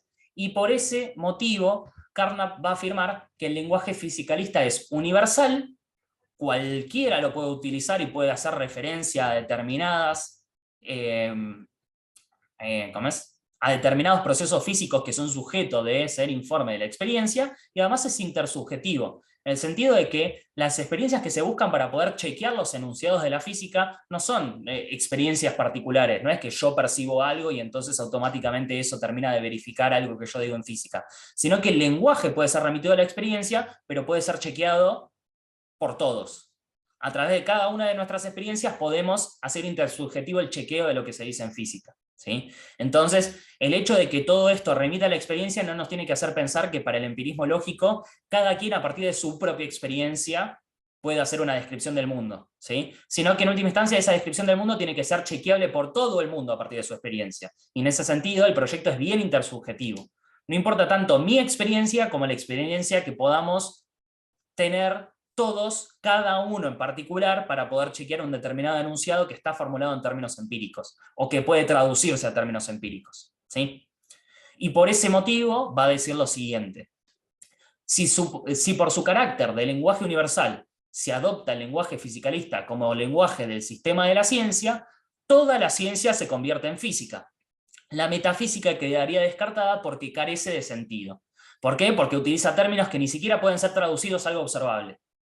Los diferentes dominios de la ciencia se convierten en partes de la ciencia unificada. Fíjense que este proyecto que también habíamos mencionado en su momento de unificación de la ciencia se tiene que dar unificando el lenguaje de la ciencia para los empiristas lógicos. Si todos utilizan el mismo lenguaje, entonces podemos articular bien en términos de la experiencia todo lo que se está diciendo en las distintas ciencias. Y como todo lo que se plantea en términos de la experiencia refiere en última instancia a procesos físicos, entonces toda la ciencia se vuelve física. Y nada de la ciencia se vuelve metafísica. ¿Sí? Es más una expresión de deseo que un proyecto efectivamente realizado. Pero Carnap también se dio la tarea de tratar de ejecutar bien este proyecto. Tratar de mostrar cómo todas las ciencias podrían llevar a esta traducción a un lenguaje fisicalista. Cómo todas las ciencias podrían ser traducidas en el lenguaje de la física. Y se encargó de hacerlo con bastante detalle. Hay artículos de empiristas lógicos que tratan de hacerlo más en el ámbito de la sociología. En este caso, Carnap, vamos a ver ahora en un momento que va a referir un poquito más al ámbito de la psicología. Pero bueno, también Carnap lo hizo en el ámbito de la biología. Entonces hay distintos artículos con los cuales distintos integrantes del Círculo de Viena, del positivismo lógico, del empirismo lógico, tratan de traducir lo que se dice en otras ciencias a un lenguaje fisicalista, y tratan de depurar el lenguaje de otras ciencias, para que ya no se refieran a cosas que no serían sujeto de la experiencia. Bien, ¿dónde dejan a las matemáticas? Es una buena pregunta, pero ¿qué sucede? El empirismo lógico y el positivismo lógico tienen el nombre de lógico porque en general, y esto no estoy diciendo que funcione para todos los casos y para todos los autores, pero en general adoptan el nombre de lógico porque suscriben a una corriente que se conoce como logicismo. El logicismo es una postura filosófica que básicamente afirma que las verdades matemáticas podrían ser reducidas o traducidas a verdades lógicas. Nosotros sabemos que ciertos enunciados lógicos son verdaderos independientemente de la observación. Por ejemplo, si yo digo ninguna soltera es casada, yo ya sé que simplemente analizando los términos sería ilógico que yo plantee lo contrario, me estaría contradiciendo. Lo mismo también puedo decir del enunciado llueve o no llueve. Ese es un enunciado que es verdadero siempre, obligatoriamente, independientemente de si está lloviendo o no. No necesito ninguna observación para saber que llueve o no llueve es un enunciado verdadero. Porque siempre va a estar o lloviendo o no lloviendo. ¿Sí? Entonces, ciertos enunciados, ¿sí?, en lógica se considera que son verdaderos independientemente de cualquier observación. Y como ciertas verdades lógicas se pueden probar independientemente de la observación, lo que hacen los logicistas es decir, bueno, las verdades matemáticas son parte de las verdades lógicas. Se pueden traducir en verdades lógicas, se pueden reducir a verdades lógicas. y entonces hacen todo un proceso de prueba para probar cómo la matemática no sería más que un capítulo de la lógica. Entonces, más allá de que la matemática no refiera por sí misma a la experiencia, puede ser probada su verdad por otros medios, que no necesitan de la observación, y que son aceptadas por el empirismo lógico y por el positivismo lógico. Entonces, los positivistas y los empiristas lógicos dicen que todas estas consideraciones que hicimos, de términos empíricos, teóricos y demás, sirven sobre todo para las ciencias fácticas, que son las ciencias que hablan de hechos y que deberían considerarse verdaderas o falsas, ¿sí? O las cosas que se dicen dentro de estas ciencias, por observación. Pero en el caso de las ciencias formales, es decir, la lógica y la matemática, la verdad se maneja de un modo distinto y no se necesita de la observación, porque tiene que ver con ciertas transformaciones formales que nosotros consideramos verdaderas, independientemente de cualquier experiencia. Entonces, sí, la lógica y la matemática quedan en un cajón aparte. Estas consideraciones no aplican para ellos. Bueno, muchísimas gracias, Dana, por la pregunta. Cualquier cosa, igualmente, tenemos material para poder profundizar en eso, porque eso es súper interesante. Pero bueno, por ahora sirve con decir que matemática y lógica quedan en una categoría aparte de todas estas consideraciones. La ciencia unificada de la que está hablando acá Carnap sería la ciencia empírica, ¿sí? Sobre todo. Las ciencias fácticas, las ciencias que deberían remitir a hechos que son verificables por observación. Bien, entonces, eso básicamente. Una vez que ya se construye, por decirlo así, un lenguaje fisicalista, que esto igualmente no lo desarrollaron en profundidad los integrantes del positivismo o el empirismo lógico, sino que consideraban que la física ya se manejaba con este tipo de lenguaje, la idea va a ser expandir este tipo de lenguaje al resto de las ciencias. No diciéndole al resto de las ciencias que tienen que usar terminología más clara, sino diciéndole al resto de las ciencias que lo que están haciendo es correcto siempre y cuando sea traducible a un lenguaje fisicalista, ¿sí? Entonces, básicamente esa es la idea de fondo. Si podemos probar que el resto de las ciencias dicen cosas que podrían ser traducidas en un lenguaje fisicalista, entonces está todo bien. Si no, dicen cosas que no son traducibles en un lenguaje fisicalista, entonces están haciendo metafísica, están haciendo las cosas mal, ¿sí? ¿Por qué? Porque dicen cosas que no podrían ser probadas por medio de la experiencia. Entonces, tengamos en cuenta, por favor, esto, ¿sí? Y ahora sí nos metemos brevemente, prometo que va a ser lo más breve posible, nos metemos brevemente en el segundo artículo que les había mandado para poder conversar el día de hoy, que era Psicología en lenguaje fisicalista, que es un texto de 1932, en el cual Carnap trata de defender, ¿sí?, que otras disciplinas científicas son traducibles en el lenguaje fisicalista. Es decir, todo lo que se dice en otras ciencias podría ser traducido en un lenguaje fisicalista. En este caso lo va a intentar para la psicología, lo va a intentar probar para la psicología, ¿sí? Pero podría aplicarse a otras ciencias. Y de hecho, para Carnap sería lo ideal, que mostremos para todas las disciplinas científicas cómo pueden ser traducidas en un lenguaje fisicalista. Y acá hay varias cosas que tendría de positivo, digamos, este proyecto. Primero, que esto garantizaría que todas las afirmaciones científicas del resto de las áreas sean verificables empíricamente, porque se traducen en un lenguaje que en última instancia refiere a cláusulas protocolares y por lo tanto puede ser puesta a prueba con la experiencia, ¿sí? Eso es el primer beneficio que tiene este tipo de proyecto. En segundo lugar, que se podría eliminar de la ciencia ciertos postulados que no son susceptibles de verificación empírica. Y entonces, ¿sí?, se está teniendo una especie de victoria sobre la metafísica. Estamos demostrando que enunciados están refiriendo a cosas que no se pueden observar y que enunciados están refiriendo a cosas que, más allá de que son inobservables a simple vista, se pueden remitir a experiencias que sí tenemos, ¿sí? Entonces nos estamos deshaciendo del lenguaje místico, ¿sí? Y ahora uno diría, bueno, pero ¿en dónde quedan entonces las leyes teóricas? No, bueno, esas leyes son incorporadas. ¿Por qué? Porque se pueden traducir en términos de experiencia, como a partir de los enunciados puentes, ¿sí? Lo que se está dejando afuera es cierto tipo de enunciados que parecen teóricos, pero que en realidad no se pueden transformar de ninguna manera en una experiencia, ¿sí? Por ejemplo, una cosa es decir, dentro de una teoría científica, ¿sí?, la mente funciona de tal y tal manera, y otra cosa es decir, el alma funciona de tal y tal manera, o el alma hace tal y tal cosa. Bueno, cuando hablas del alma ya estás remitiendo a algo que tiene una carga un poquito mayor, ¿sí?, que hablar simplemente de la mente.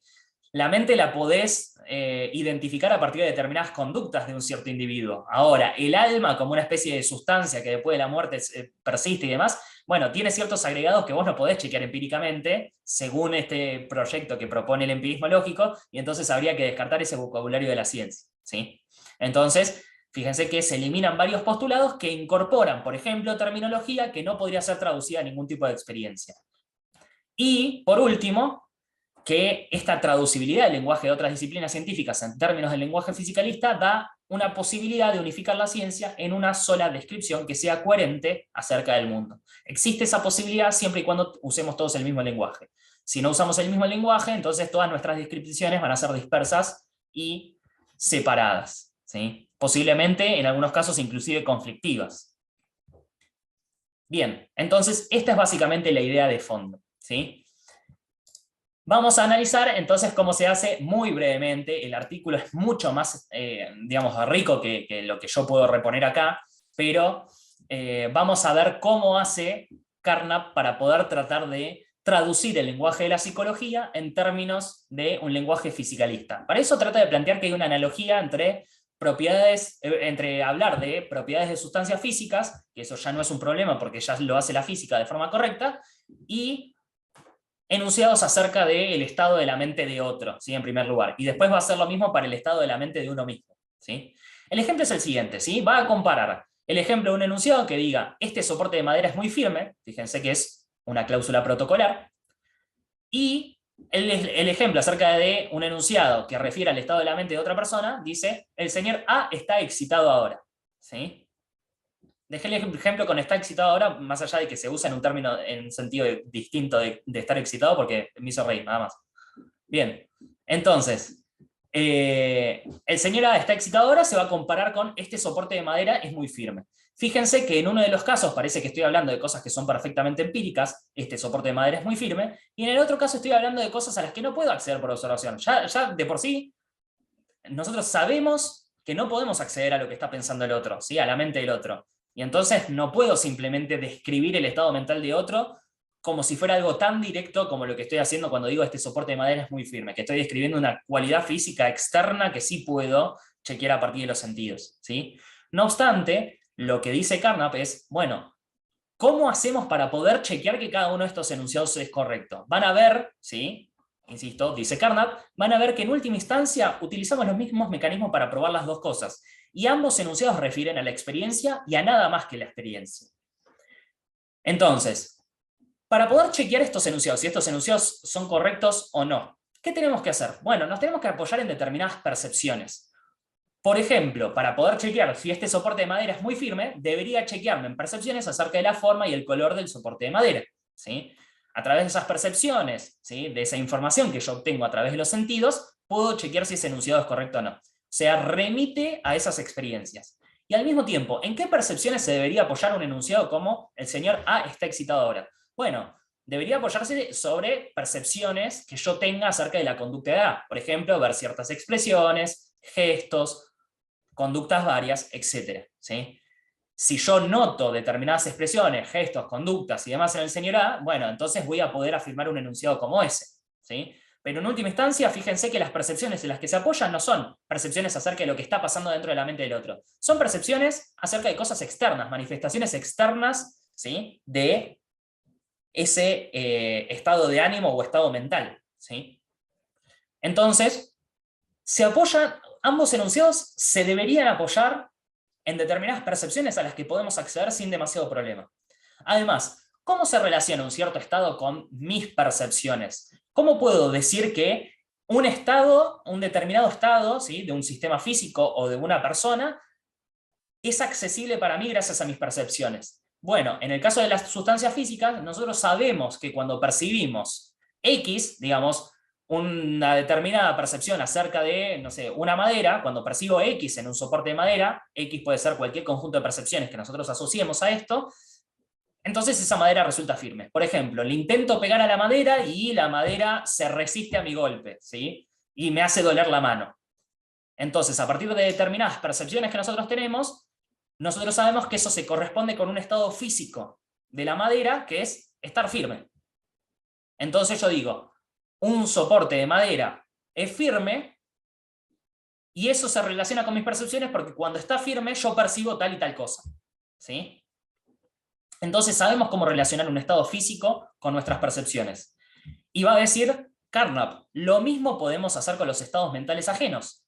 Nosotros sabemos que cuando una persona está excitada, nosotros vamos a poder percibir determinadas características, determinadas expresiones, gestos, conductas, etcétera, etcétera, etcétera. Nosotros sabemos qué esperar cuando una persona está excitada. Entonces, nosotros en líneas generales sabemos cómo el estado mental de otra persona está relacionado con nuestras propias percepciones. ¿Sí?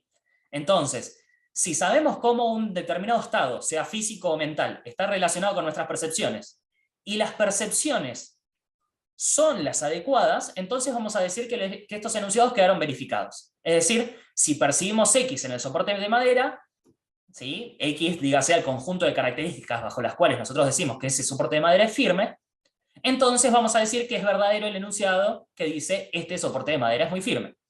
Y al mismo tiempo, si percibimos X en el señor A, cuando X son determinadas conductas, expresiones y gestos que están asociados con la excitación de otra persona, entonces vamos a poder decir que es verdadero el enunciado, el señor A está excitado ahora. ¿Y cómo se refutan estos enunciados? Bueno, en primer lugar, yo debería decir que, bueno, no pude percibir estas características en el soporte de madera. Bueno, entonces, este soporte de madera no está firme. ¿Sí? Fíjense que de la misma manera, a partir de nuestras percepciones, terminamos refutando un determinado enunciado que es perfectamente empírico. Y lo mismo sucede en el caso de el señor A está excitado ahora. Si no percibimos las expresiones, gestos y conductas habituales en esta persona, entonces vamos a tener que rechazar el enunciado que dice el señor A está excitado ahora. Vamos a tener que decir, bueno, me equivoqué, la experiencia me defraudó, ¿sí? A la hora de chequear este enunciado. Entonces, fíjense que teniendo esto a la mano, parece bastante análogo lo que uno dice en psicología que lo que dice en física. Porque ambos enunciados, en este caso uno de la psicología y uno de la física, están remitiendo a determinadas experiencias que nosotros sí podemos tener.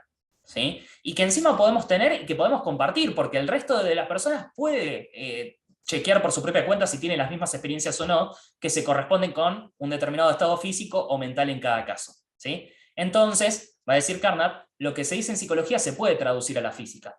El tema está cuando nosotros pensamos que la psicología nos está diciendo algo más. La psicología no nos dice literalmente lo que está pasando dentro de la mente de otra persona. Ese no es el objeto de la psicología. La psicología lo que me describe científicamente es el conjunto de manifestaciones externas del estado mental de una persona. Y ese conjunto de manifestaciones externas son accesibles por la experiencia para cualquier persona, no solamente para la persona que lo está viviendo. ¿Sí? Entonces, nuestro vocabulario tiene sentido porque expresa ciertas cosas acerca de las percepciones que nosotros estamos en condiciones de tener. Yo no puedo considerar que el señor A está excitado ahora es un enunciado significativo si ninguna persona tuviera determinadas expresiones o gestos que están asociados a estar excitado. ¿Sí? Si no puedo asociar un determinado estado mental con determinadas manifestaciones externas, entonces no sabría qué significa el estado mental. Imagínense que nosotros tenemos un caso, imagínense que toda la humanidad careciera de cualquier tipo de expresión de sentimientos. ¿Sí? Y tenemos una persona que está enojada y otra persona que está contenta. Y esa persona nos dice, bueno, yo estoy contento. Y la otra persona nos dice, bueno, yo estoy enojado. Pero vemos que eso no tiene ningún tipo de manifestación física. Nosotros no sabríamos en qué se distingue estar contento de estar enojado, en ese caso. No sabríamos qué significa ninguno de los dos términos, porque no referiría a ninguna experiencia nuestra, ¿sí? Que podamos tener o que podamos chequear. Entonces, si no sabemos con qué manifestación física que sea susceptible de experiencia está conectado a un determinado estado mental, entonces para nosotros el estado mental no significa nada. Entonces lo que dice un lenguaje científico lo que tiene que hacer es utilizar un lenguaje que refiera en última instancia alguna experiencia que sí podamos tener y que sí podamos compartir. Porque si no, no nos entendemos. La psicología no habla de lo que está dentro de la cabeza de cada persona. Habla sobre, o habla de las manifestaciones externas, ¿sí? De lo que pueda llegar a estar sucediendo con la cabeza de cada quien. ¿Sí? Y en ese sentido las manifestaciones externas son tan accesibles como cualquier otra cosa en física, y se pueden traducir a un lenguaje fisicalista.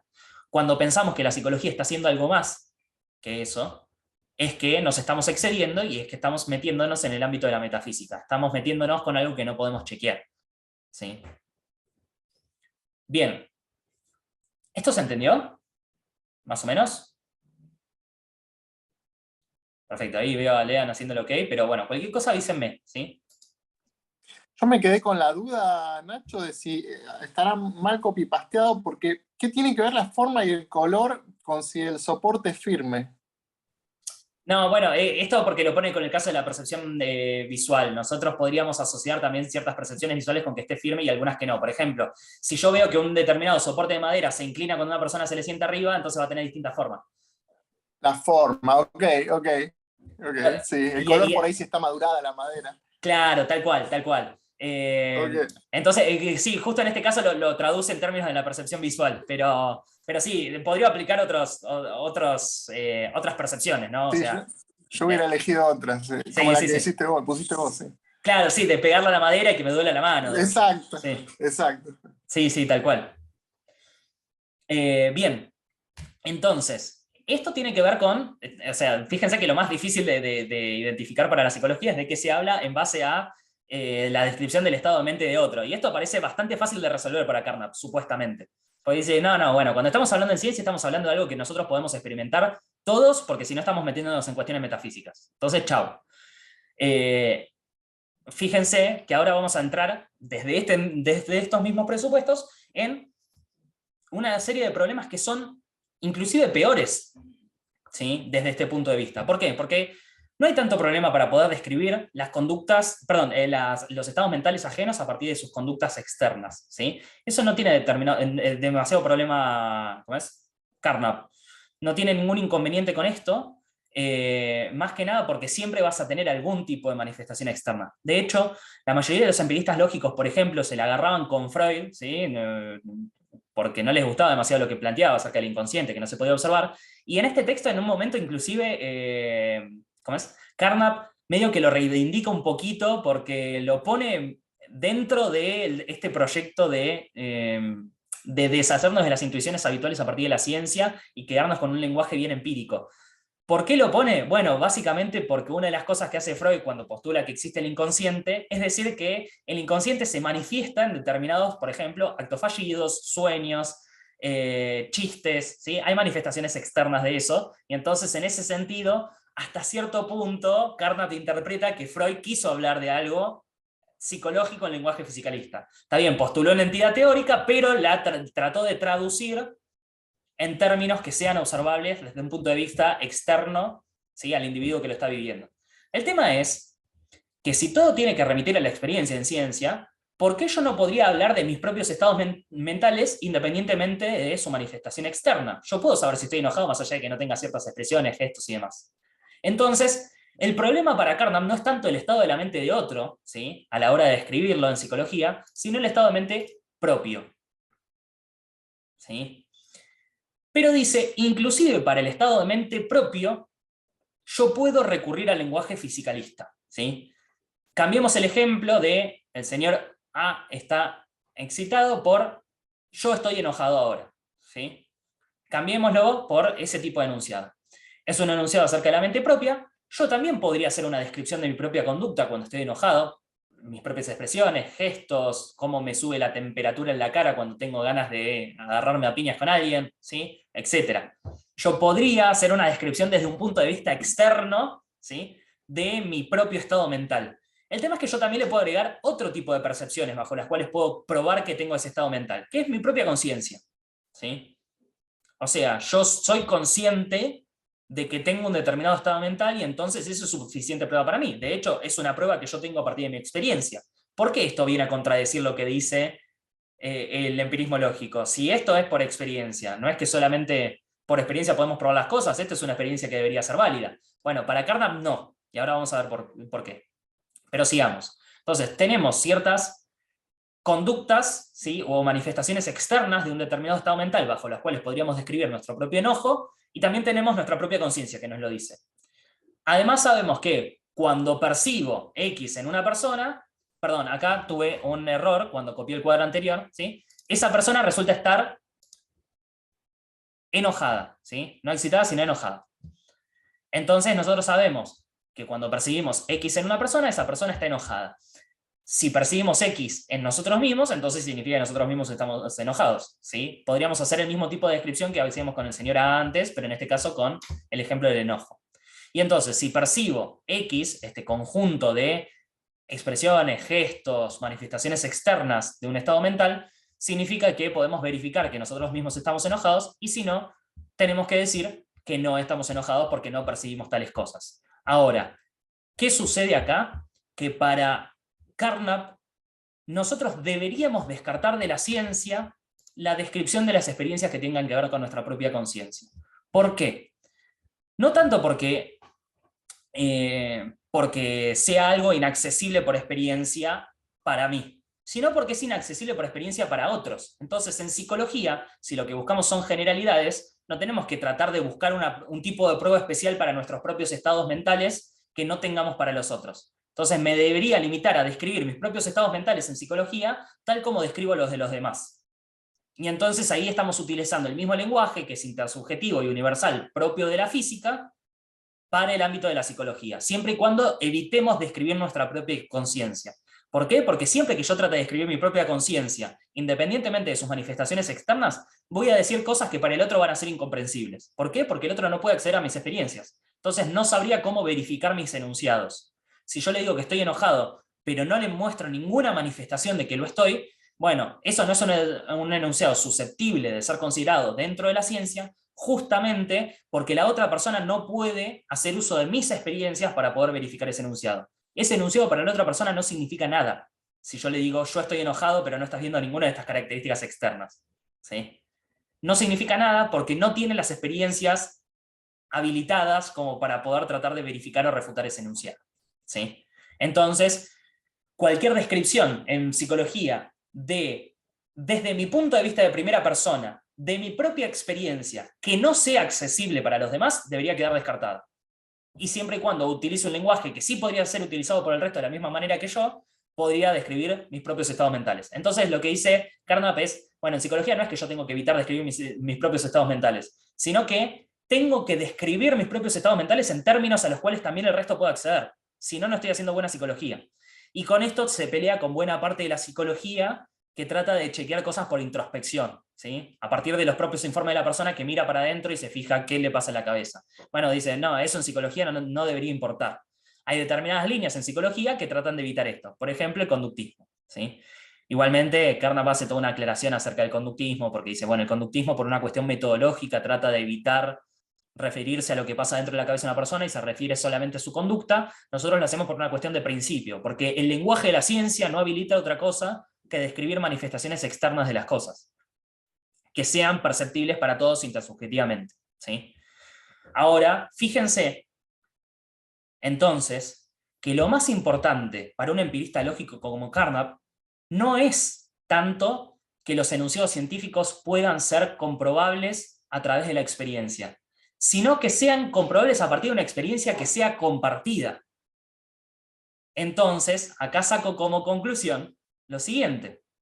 Primero, Carnap parece plantear que los problemas teóricos y metodológicos que tiene la psicología de su época, que hacía muchos informes que tenían que ver con el alma, con las propias percepciones, con cuestiones que el resto de las personas no podían chequear, ¿sí? Porque casi todos se chequean en términos de informes de primera persona, proviene principalmente de no haber interpretado su propio lenguaje en términos del fisicalismo. Porque si hablaran en términos del fisicalismo, podrían traducir todo esto en experiencias que sean intersubjetivas, ¿sí? Y parece ser que uno de los desiderata, uno de los criterios centrales para poder decidir que un lenguaje es bueno para la ciencia, no es tanto la verificabilidad, no es tanto que pueda remitir a las experiencias, porque de hecho recién teníamos una experiencia de primera persona que quedó descartada como prueba de la ciencia, cuando estábamos haciendo informes acerca de nuestros propios estados mentales, sino que lo principal es la comunicabilidad. Entonces cuando se le dice a los integrantes del Círculo de Viena que no les interesaba la ciencia como actividad social, la ciencia como actividad intersubjetiva, la ciencia como actividad compartida, fíjense que acá tenemos a uno de los empiristas lógicos más famosos que decidió dejar ciertas experiencias que nosotros podemos tener de lado para poder garantizar que el lenguaje de la ciencia sea comunicable. ¿Por qué? Porque tiene que ser intersubjetivo, porque lo tenemos que poder hacer todos.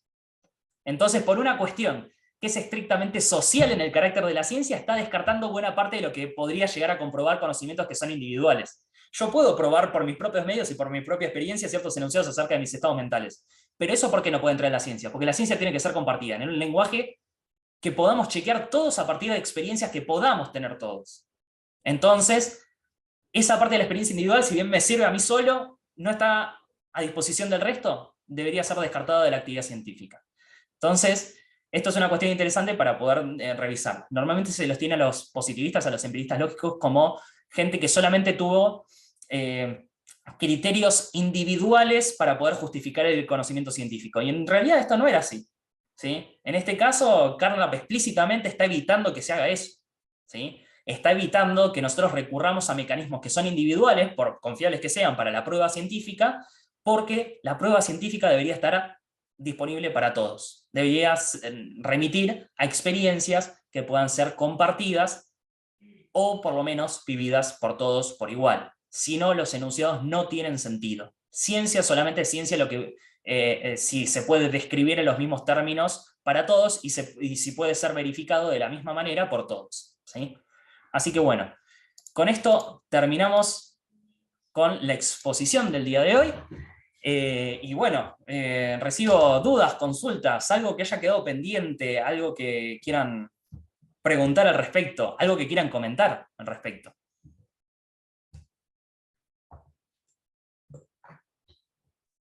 Y ahí libremente, o sea, directamente habilitan el micrófono. Dudas y hay tiempo, Sí, sí, porque sí. es muy secundario. No, hace todas las preguntas que quieras.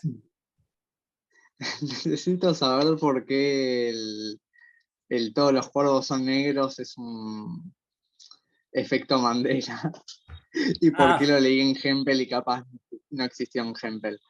No, claro, en realidad todos los cuervos son negros se suele tomar como, es un efecto Mandela de la filosofía de la ciencia, porque normalmente se lo usa mucho para, no tanto por Hempel mismo, ¿sí? Que ahora no recuerdo si había usado ese ejemplo o no, pero me parece que sí, ¿sí? En un texto de problemas recientes de la inducción en su momento, pero se lo usa también para poder ejemplificar varias cosas de las que dice Popper, ¿sí? Se suele ejemplificar a Popper a partir del mismo ejemplo de todos los cuervos soneros. Todo el tiempo, cuando se trata de explicar a Popper, se lo dice a través del ejemplo de todos los cuervos soneros. Y en realidad el ejemplo que él usa en la lógica de la investigación científica es todos los cisnes son blancos. Nunca dice todos los cuervos son negros. Pero así todos lo seguimos usando como ejemplo. Todos los cuervos son negros lo seguimos usando como ejemplo para Popper. Y en realidad Popper nunca lo usó ese ejemplo. Pero bueno, por eso dije, bueno, queda para futuro, porque todavía no vimos Popper, ni siquiera charlamos acerca de él, entonces. Va a ser lindo el curso cuando abordemos eso. Sí, tal cual. Es el siguiente, yo le dije a Juanma, el siguiente yo creo que debería ser todo Popper. Todo exclusivamente Popper. El chocho de la vida. Sí. Él es fanático de Popper. Es fanático acérrimo de Popper. Yo también, me cae muy bien Popper. Algunas cuestiones más, otras menos, pero me cae bien. Bien, Patricia. Patricia dice en el chat, espectacular la clase, muchas gracias por eso. Vengo de la sociología y mientras te escuchaba pensaba en el lenguaje y no solamente fisicalista, en sociología.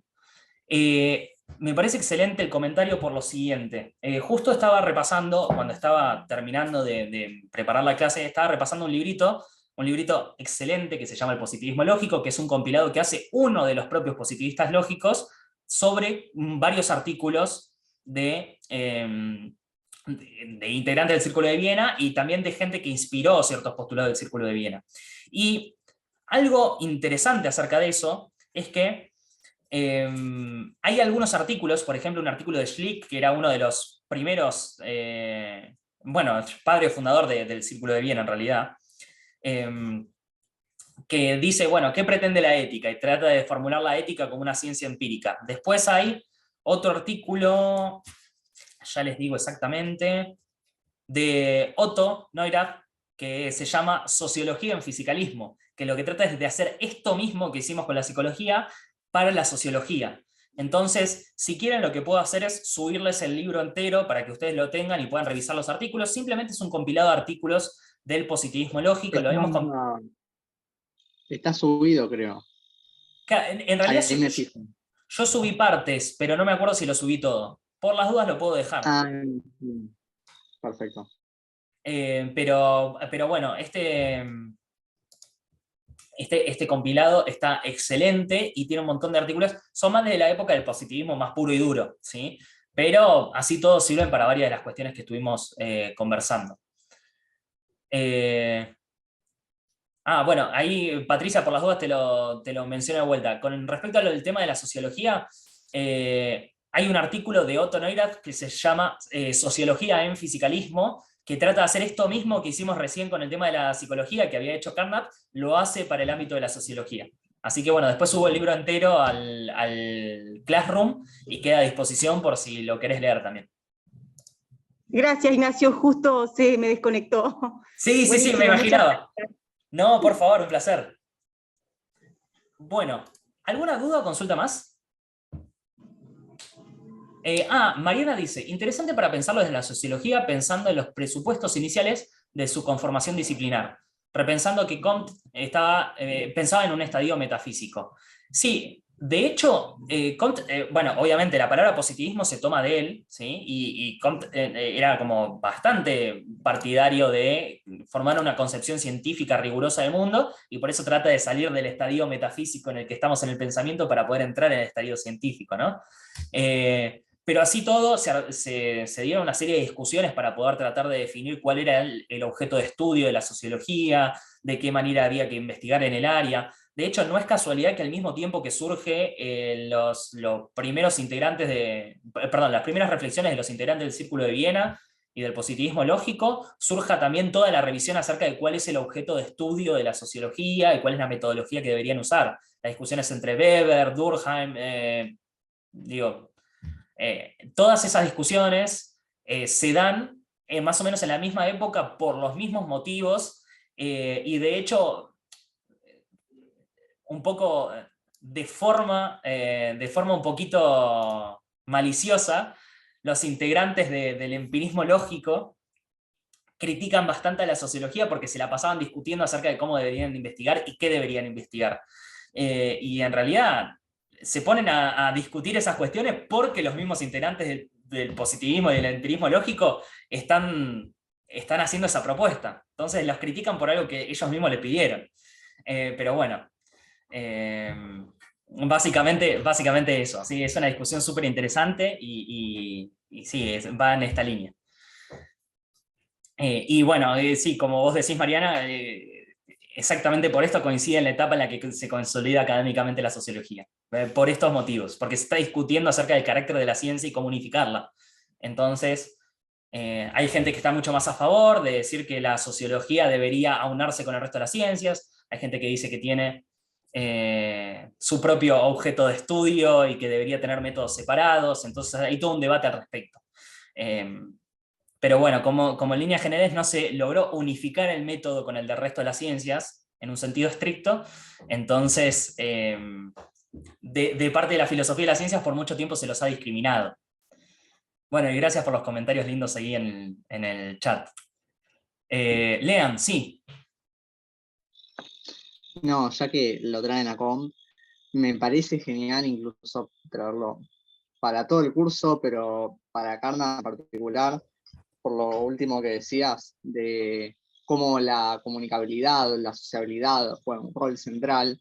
Creo que esa caricatura que se suele hacer de los positivistas lógicos también se hace el positivismo clásico o comtiano, cuando en realidad Comte, justamente lo que planteaba es que la cientificidad se plasma en lo social.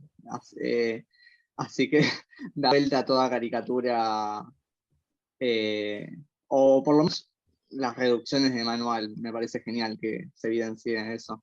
Sí, tal cual. Bueno, de hecho, por eso ya lo mencionamos con Juanma varias veces, pero por eso también es el propósito del curso. O sea, hay varios de los aspectos que son bastante complejos del pensamiento de los empiristas, de los positivistas y demás, De Comte también, sin lugar a dudas, pero bueno, como quedó medio fuera, digamos, de la etapa que estábamos abordando con los cursos, sobre todo con el anterior, nos quedó medio fuera de las reflexiones. Pero independientemente de eso, sí es cierto, se suele simplificar mucho el pensamiento. O sea, decir que, por ejemplo, los integrantes del Círculo de Viena no tenían en cuenta los aspectos sociales de la ciencia es una locura. Podrían haberlos descrito mal, y eso es otra cuestión.